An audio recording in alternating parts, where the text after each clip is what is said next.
لوگوں، تم کو زیادہ سے زیادہ مال سمیٹنے کی خواہش نے غفلت میں ڈالے رکھا، یہاں تک کہ تم نے قبریں جا دیکھیں۔ دیکھو تمہیں عنقریب معلوم ہو جائے گا، پھر دیکھو تمہیں عنقریب معلوم ہو جائے گا۔ دیکھو اگر تم جانتے یعنی یقینی علم رکھتے تو غفلت میں نہ پڑتے۔ تم ضرور دوزخ کو دیکھو گے، پھر تم اس کو یقین کی آنکھ سے دیکھ لو گے، پھر اس روز تم سے شکر نعمت کے بارے میں ضرور پرسش ہوگی۔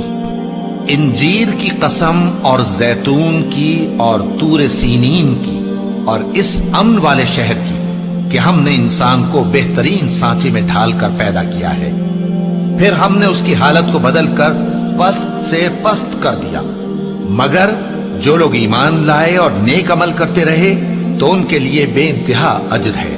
تو اے انسان، اس کے بعد بھی تو جزا کے دن کو کیوں جھٹلاتا ہے؟ کیا اللہ سب فیصلہ کرنے والوں سے بہتر فیصلہ کرنے والا نہیں ہے؟